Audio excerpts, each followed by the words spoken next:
every time we've no control. If the sky is pink and wide.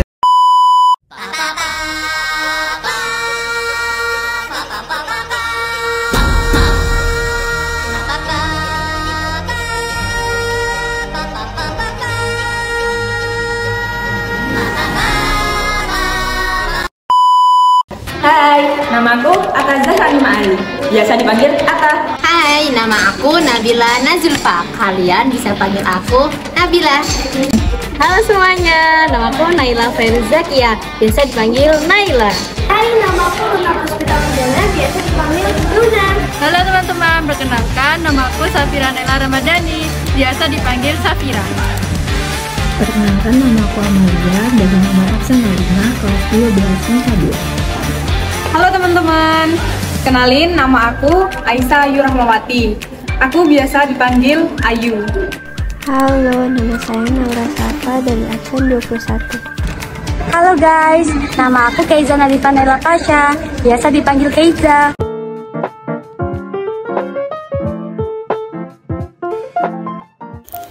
Kyai Holil lahir pada hari Selasa, tanggal 11 Jumadil Akhir 1235 Hijriah atau 27 Januari 1820 Masehi.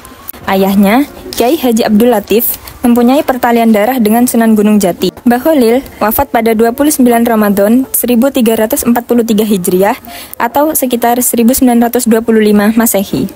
Sewaktu menjadi santri, Mbah Holil telah menghafal beberapa matan kitab, seperti matan Alfiyah Ibnu Malik, dan juga beliau merupakan seorang hafiz Quran. Beliau mampu membaca Al-Quran dalam qiraat sab'ah. Pada tahun 1859 Masehi, saat usianya 39 tahun, beliau memutuskan untuk pergi ke Mekah. Sewaktu berada di Mekah, untuk mencukupi kebutuhan sehari-hari, Mbah Holil bekerja mengambil upah sebagai penyalin kitab-kitab yang diperlukan oleh para pelajar. Mbah Holil mendirikan pondok pesantren di desa Cengkebuan, sekitar 1 km arah barat laut dari desa kelahirannya. Kiai Haji Hasyim Asy'ari lahir pada 14 Februari tahun 1871 atau 24 Zulkaidah tahun 1287 Hijriah di Pesantren Gedang, Tembak Reco, Jombang. Hasyim adalah putra ketiga dari 11 bersaudara dari pasangan Kiai Haji Asy'ari, pemimpin pesantren Keras, Jombang, dan Nyai Halimah. Dari nasab ayahnya, Kiai Haji Hasyim Asy'ari memiliki garis keturunan sampai dengan Rasulullah. Beliau juga merupakan keturunan dari Sunan Giri, salah satu wali penyebar Islam di Jawa. Dari nasab ibunya, Kiai Haji Hasyim Asy'ari merupakan keturunan dari Raja Brawijaya VI, Lembu Peteng, raja terakhir Kerajaan Majapahit yang kemudian masuk Islam dan berganti nama menjadi Pangeran Benawa atau Joko Tingkir. Tidak lama kemudian, beliau bersama istri dan mertuanya berangkat ke Mekah untuk menunaikan ibadah haji. Di sana, beliau melanjutkan belajar kepada ulama-ulama terkemuka seperti Syekh Ahmad Khotib Al-Minangkabawi. Selama di Mekah, Kiai Haji Hasyim Asy'ari juga mengajar di Masjidil Haram dan mendapat gelar Syekhul Haram. Beliau juga menulis beberapa karya ilmiah seperti Risalah Ahlus Sunnah wal Jamaah dan Al-Imam Al-Ghazali wal Arahu Al-Qalamiyah. Setelah 4 tahun di Mekah, beliau kembali ke tanah air dan mendirikan pesantren Tepu Ireng pada tahun 1899.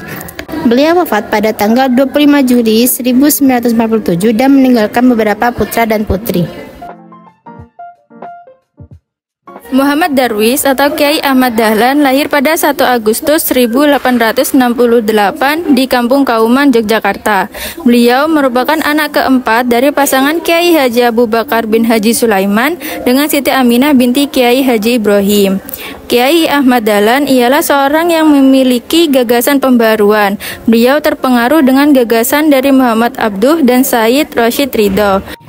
Beliau sejak kecil sudah terlihat sebagai anak cerdas dan kreatif, dan mampu mempelajari dan memahami kitab yang diajarkan di pesantren secara mandiri.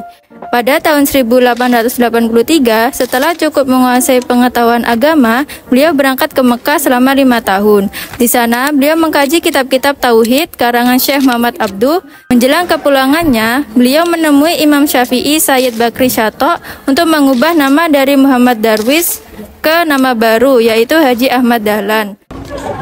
Kiai Haji Ahmad Dahlan wafat pada usia 54 tahun pada tanggal 23 Februari tahun 1923 akibat sakit yang ia derita. Terima kasih. Teladan Kiai Khalil Al-Bangkalani.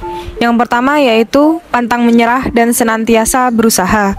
Teladan ini dibuktikan dengan A. Beliau yang bekerja menjadi buruh tani ketika belajar di kota Pasuruan. B.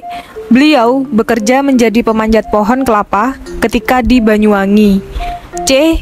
Beliau bekerja menjadi penyalin naskah kitab Alfiyah Ibnu Malik untuk diperjualbelikan ketika di Mekah. Lalu yang terakhir yaitu ketulusan dalam beramal. Rara kesel banget. Rara sebel sama temen Rara. Jangan jujur. Kesel sama siapa, Ra? Biasanya kan kamu yang ngeselin.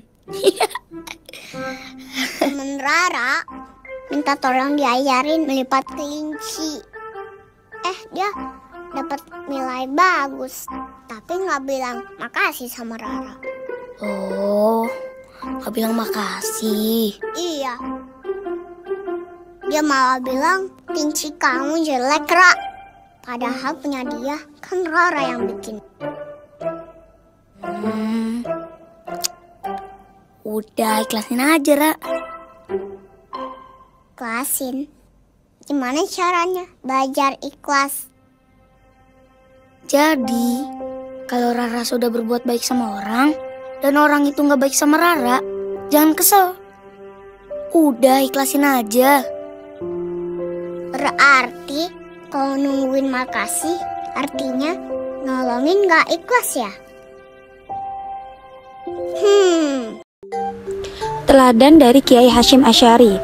Yang pertama, berkhidmah kepada guru. Contohnya saat Kiai Hasyim membantu gurunya untuk mencari cincin milik istrinya. Yang kedua, berkhidmah pada Negara Kesatuan Republik Indonesia. Kiai Hasyim adalah seseorang yang memberi fatwa bahwa Hindia Belanda adalah Darussalam karena memberi kebebasan umat Islam untuk menjalankan syariat Islam. Fatwa resolusi jihad pun disebarluaskan dan dengannya mampu menggerakkan rakyat Indonesia untuk melawan dan mengusir penjajahan kembali oleh Belanda. Fatwa tersebut menggambarkan bahwa perjuangan kemerdekaan bangsa Indonesia merupakan kewajiban agama. Yang terakhir, pendidikan pesantren karakter kebangsaan. Pertama, pendidikan karakter pesantren berupaya mengajak bangsa ini untuk mandiri bukan hanya dalam soal ekonomi dan politik, tetapi juga dalam kebudayaan dan kerja pengetahuan.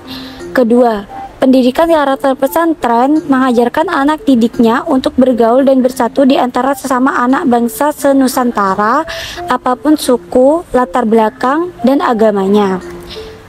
Ketiga, pesantren mengajarkan berbagai jenis kebudayaan Nusantara yang akan menjadi alat perekat pertahanan dan mobilisasi segenap kekuatan bangsa ini.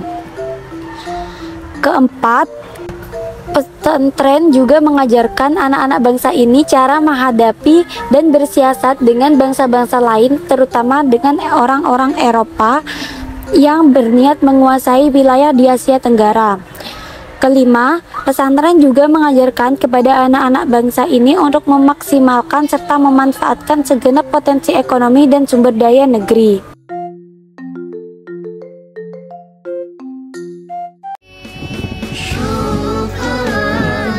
Pak, sini Pak. Pak, sini Pak, tasnya Pak. Engkau telah membimbing aku di jalan yang engkau tuju. Guruku, kami harapkan doamu. Semoga ilmu yang engkau beri berguna sepanjang hidup. Selanjutnya adalah teladan dari Kiai Ahmad Dahlan. Kiai Ahmad Dahlan dalam menciptakan masyarakat Islam yang sejahtera menekankan pada bentuk-bentuk pelayanan. Yang pertama di bidang pendidikan. yaitu menggabungkan sisi baik model pendidikan pesantren dengan model pendidikan barat.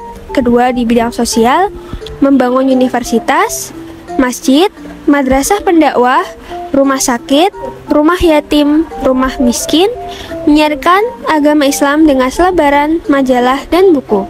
Yang ketiga, di bidang keagamaan, yaitu menghilangkan stigma kaum penjajah bahwa agama Islam itu kolot dan bodoh. Yang kedua, ilmu pengetahuan dan agama adalah pengikat kehidupan. Setiap orang butuh agama untuk menerangi kehidupan dan membawa kepada kebenaran. Kedua, setiap orang harus mencari pengetahuan baru tanpa membedakan asal pengetahuannya untuk menghilangkan kebodohan. Serta, setiap orang harus mengamalkan ilmu pengetahuan yang dipahaminya agar tidak membiarkannya terbuang dan hanya ada pada pikiran semata.